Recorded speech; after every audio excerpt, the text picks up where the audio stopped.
السلام علیکم ورحمۃ اللہ وبرکاتہ احمدہ ونصلی علی رسولہ الکریم اما بعد فاعوذ باللہ من الشیطان الرجیم بسم اللہ الرحمن الرحیم ما عندکم ینفد وما عند اللہ باق ولنجزین الذین صبروا اجرہم باحسن ما کانوا یعملون۔ سورہ نحل آیت نمبر 96 ہے۔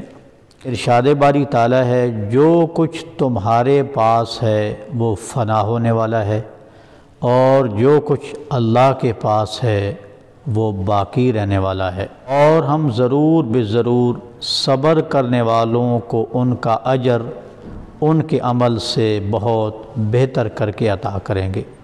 جی وقار حضرات، یہ تو آپ سمجھتے ہیں کہ فنا کو بقا پر ترجیح دینے والا آدمی سمجھدار نہیں ہوتا۔ ایک چیز فانی ہے اور ایک چیز باقی ہے۔ حضرات ذی وقار، جو کچھ اللہ کے پاس ہے اس کو بقا ہے، اور بقا بھی سرمدی ہے، دائمی ہے، ابدی ہے، ہمیشہ کے لیے ہے۔ جو کچھ ہمارے پاس ہے یہ بہت عارضی ہے، کوئی ٹائم لیمٹ نہیں ہے، کوئی مدت کا تعین نہیں ہے، یہ بہت جلد ہم سے چھننے والا ہے۔ لباس آپ کو نظر آ رہا ہوگا، یہ لباس بھی ہم سے چھن جائے گا، ان سلی چادروں میں لپیٹ کے بہت تنگ جگہ پہ میں رکھ دیا جائے گا، چلو جی جس اللہ نے پیدا کیا تھا اس کی طرف روانگی ہو گئی۔ میں اس موقع پہ عام طور پہ کہتے ہیں نا، من کان للہ کان اللہ لہو، جو اللہ کے لیے ہو جاتا ہے اللہ اس کے لیے ہو جاتا ہے۔ جو آیت کا دوسرا حصہ ہے، اللہ پاک فرماتے ہیں کہ میں صبر کرنے والوں کو ان کا اجر ان کے عمل سے بہتر کر کے عطا کرتا ہوں۔ میں اس کی مثال دینے لگا ہوں۔ اصل اجر تو موت کے بعد ہی شروع ہوتا ہے، لیکن اللہ پاک کی کرم نوازیاں بہت زیادہ ہیں، اور اللہ تعالیٰ مومن کو اس کے نیک عمل کا صلہ دنیا میں بھی عطا کرتے ہیں۔ ایک ہے روحانی تسکین، وہ تو اللہ تعالیٰ کا انعام ہوتا ہی ہوتا ہے، اس کے علاوہ بھی اللہ پاک بڑی برکت عطا کرتے ہیں۔ فیصلاباد جس مسجد میں میں نماز پڑھتا ہوں، وہاں ایک ہمارے بزرگ نمازی تھے شیخ امتیاز صاحب، تو پیرانہ سالی، بڑھاپا تھا، بہت زیادہ بڑھاپا تھا، مطلب قدم بھی وہ گھسیٹ کر چلتے تھے۔ ان کی روٹین تھی کہ وہ عصر کی نماز پڑھی، تلاوت شروع کی، مغرب کی نماز تک تلاوت جاری رکھتے تھے۔ مغرب پڑھی، پھر باہر مطلب کسی موٹر سائیکل والوں کہہ دیا مجھے گھر ڈراپ کر دو۔ بچے منع کرتے رہتے تھے کہ ابو جی آپ مسجد میں نہ جایا کریں، کہیں گر نہ جائیں، کوئی ایسا ویسا مسئلہ نہ ہو جائے، لیکن وہ مطلب اس چیز پر مصر رہے۔ عصر اور مغرب انہوں نے ہر صورت میں مسجد میں ادا کرنی ہوتی تھی، اور وہ مسلسل تلاوت کرتے رہتے تھے۔ آپ یوں سمجھے کہ عصر کی نماز سے سلام پھر آنا، بس تلاوت شروع، مغرب کی نماز تک وہ جاری رکھتے۔ کچھ عرصہ انہوں نے یہ عمل جاری رکھا۔ میں مثال دے رہا ہوں اللہ تعالیٰ کی کرم نوازی کی، اللہ پاک بہترین صلہ۔ لیکن پہلی بات ہے من کان للہ، عزتوں کے لائق سامعین اور ناظرین جو اللہ کے لیے ہو جائے، پھر اللہ اس کے صلے میں اس کے لیے ہو جاتا ہے۔ اللہ دنیا میں بھی ہو جاتا ہے، موت کے دوران بھی ہو جاتا ہے، عالم برزخ قبر کی صدیوں پہ مشتمل زندگی میں ہو جاتا ہے، حشر کا 50,000 سال پہ مشتمل جو میدان ہے وہاں اس کا اللہ ہو جاتا ہے۔ اس کے بعد جو جنت کی صورت میں رزلٹ اللہ پاک ایسے بندے کا نکالیں گے جو نیکوکار ہوگا، ظاہر بات ہے وہاں تو پھر اللہ پاک نے اس کو بہت، وہاں تو عطا ہی عطا ہے نا، جنت میں تو جناب عطا ہی عطا ہے۔ تو میں بات کر رہا تھا کہ بچوں نے روکا ابو جی آپ نہ جایا کریں، لیکن کسی کو کوئی پتہ نہیں تھا کہ اللہ پاک کتنی بڑی وفا کرنے والے ہیں۔ میں ان کی موت کا ذکر کر کے باقاعدہ انجوائے کرتا ہوں، میں لطف اندوز ہوتا ہوں۔ تو ایک دن مطلب ایک ہمیں تو نہیں پتہ تھا ان کی زندگی کے 45 منٹ باقی ہیں، مغرب کی اذان ہونے لگ گئی، تو وہ کوئی سر اس طرح ہلا رہے تھے جیسے لگ رہا تھا طبیعت تھوڑی بہت خراب ہے۔ تو نماز مغرب پڑھی، مغرب کا سلام پھیرا تو طبیعت زیادہ خراب ہونا شروع ہو گئی۔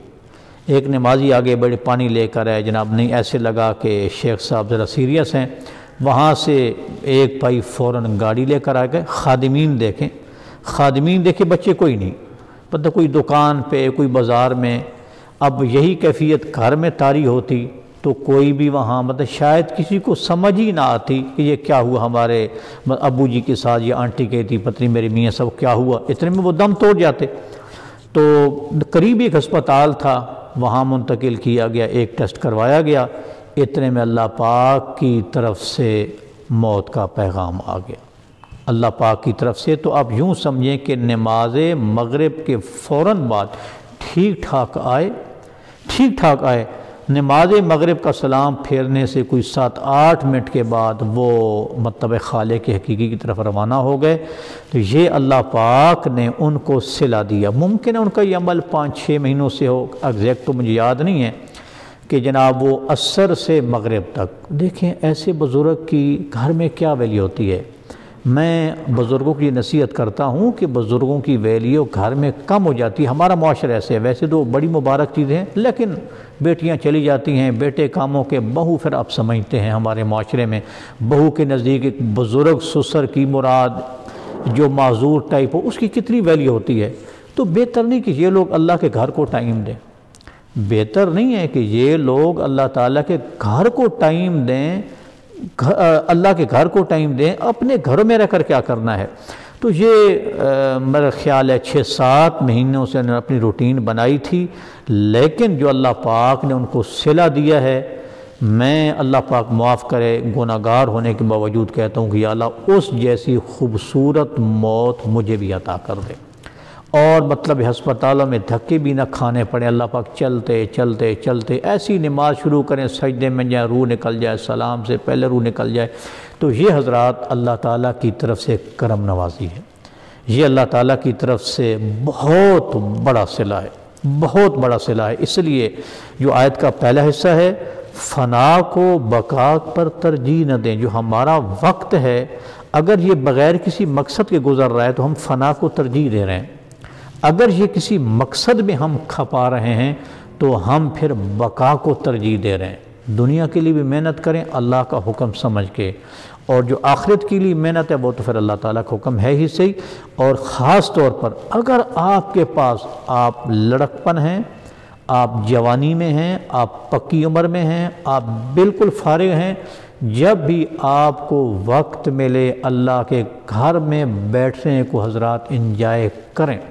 اتنا تعلق بنا لیں کہ جب آپ مسجد میں انٹر ہوں اللہم افتح لی ابواب رحمتک پڑھے، آپ کا وجود راحت محسوس کرے کہ آپ کس کے گھر آ گئے ہیں۔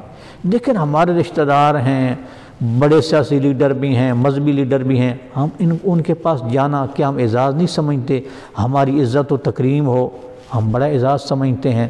تو بات حضرات یہ ہے کہ اللہ کے گھر کے لیے بھی ٹائم نکالیں، اور پوری روٹین کے ساتھ نکالیں، پوری روٹین کے ساتھ نکالیں۔ جو مصروف حضرات ہیں نا، مصروف حضرات، ان پہ اللہ کی جن کو بہت مشکل فرض نماز پڑھنے کا ٹائم ملتا ہے، وہ اللہ تعالیٰ کے سامنے اپنی ایک عادت کا اظہار کر دیں کہ جب ان کو ٹائم ملے نا تو وہ مسجد میں پہنچیں، مراد نماز سے پہلے والی سنتیں، ذکر اذکار، وہ پورا ٹائم دیں۔ جب چھٹی ہو آدھا پونا گھنٹہ اللہ کے گھر میں بیٹھیں، وہ اللہ تعالیٰ کو یہ معلوم کروائیں کہ یا اللہ ہم بیٹھنا تو چاہتے ہیں، آنا تو چاہتے ہیں، لیکن ہمارا کوئی بزنس کاروبار جب ایسا ہے کہ ہم نہیں مطلب اتنا ٹائم نکال سکتے۔ انشاءاللہ اللہ پاک ان کی مصروفیات میں سے اپنے گھر کے لیے ٹائم نکالنے کے اسباب پیدا کرے گا، لیکن پہلے وہ اللہ تعالیٰ کو معلوم کروائیں کہ یا اللہ ہماری یہ تڑپ ہے، ہمیں فارغ وقت ملتا ہے تو ہم آ جاتے ہیں۔ تو بہرحال اللہ تعالیٰ کے گھر کے لیے ٹائم نکالیں، خاص طور پہ بزرگ جن کے ہاں فراغت ہے وہ آئیں، فجر پڑھ کے اشراق پڑھ کے جائیں، زیادہ وقت مسجد کو دیں، گھر میں بھی ذکر اذکار کریں، تو اللہ تعالیٰ کے ساتھ وفا کریں۔ اللہ پاک بہت وفا کرنے والے ہیں۔ السلام علیکم ورحمۃ اللہ۔